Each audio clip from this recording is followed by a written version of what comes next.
Live from Southwest Florida's news leader, this is Wink News. This morning. When it comes to remodeling the house, it's the contractor you pick that can make or break your project. How do you know you're getting the right one? Wink News has an expert in the studio to help you do that coming up. All right, Matt, thank you. Whether you're a full-time resident or a snowbird who's in need of home renovations, you got to be careful about who you hire.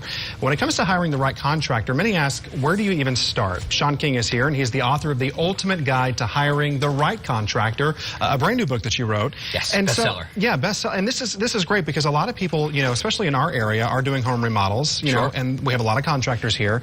What are the three biggest things that people need to watch out for, or maybe... Sure, there's kind of three big mistakes we find. Mistake number one is not pre-screening your contractor. As soon as you get their contact info, you need to jump online, check them out at Google, BBB, Angie's List, and Yelp, paying special attention to how they handle and resolve any complaints that they may have. Now, what about sites? I know, like Angie's List, sometimes you have to pay for some type of thing. Is it worth it to pay for some services to check out Yes, things? but however, there is some breaking news. Angie's List is now free. Is it really? It is, okay, yes. Great. You used to pay a monthly fee, which I thought was worth it, but now it's free. Okay, great. So anybody can go on. You have internet. Just go on and check them out. That's the best thing you could probably do. It's at the first. tip of your fingers. Okay. Tip of your fingers. What is the second thing that people need to look out for? Second major mistake is not getting a written on-time finish guarantee. Okay. You need an on-time finish guarantee before the project starts. That way you'll know exactly how long it's going to take to complete. And how do you ask them that? Well, you haven't built it right in their contract. What we do at our company is we put it right, let's say the project's a 3-day project. We'll put in starting day 4. If it's not completed at the end of day 3, there's a $200 penalty to us.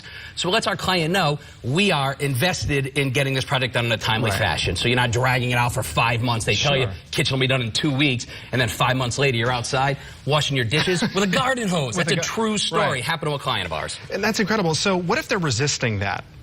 The contractor? The contractor. What if they're resisting that? There are hundreds of contractors servicing Southwest Florida. Move on to the next candidate. Gotcha. Okay. And the third thing? The third thing is money's very important in the process. Getting ahead of your payment schedule. You need to establish a specific payment schedule with your contractor prior to starting the job, but it's up to you as the homeowner to stick to it. As soon as you get ahead on payments with the contractor, all bets are off. You've lost any control or leverage you may have had, and he's now going to determine when or even if your project gets completed. And sometimes these, they can feel out the people that they're trying to get work from, and if they're kind of, They may easy be pushovers, they can, So, and you use the acronym RIGHT in your book a lot. What does that mean? The right formula to hire the right contractor. R, referral. It's the best place to start your contractor search. From a referral from someone you know and trust. I, investigate. Once you get those referrals, you need to check out the contractor, not just on the review sites, but reach out to some of their previous customers. Were they happy with the process? Do they love the project? Would they hire the contractor again? G, get it in writing. You need an extremely detailed contract. H, have a voice, but you need to use it. The first sign the project's going a little sideways, you have to speak up and let them know it needs to be addressed immediately. And T, trust your gut. You're sitting across the table from that contractor, and your gut's telling you something doesn't seem right, or maybe the deal seems too good to be true. Do not hire him. As I mentioned, there's hundreds of contractors here in Southwest Florida. Move on to the next guy. Just because he showed up in a truck, you don't need to hire him, And so that's the biggest thing. Use your gut.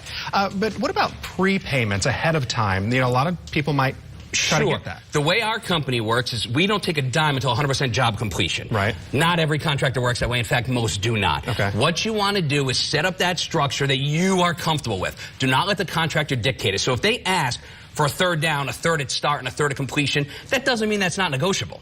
Say, I'm uncomfortable with that. I'd like to do 5% down, 10% in this stage, 10%, and hold back at least half of the money until it's 100% completed. It's the only way you can maintain any kind of control. And it's such good advice, too, especially if you're just completely lost when you're first starting a project. Quickly tell me where people can get this book so they can, educate themselves Absolutely. about it. It's The Ultimate Guide to Hiring the Right Contractor, bestseller, and it's available on Amazon.com. All right. Thank you very much. We appreciate it. Thanks for having me. Thank you for joining us. We're back with Wink News this morning on WXCW right after the break.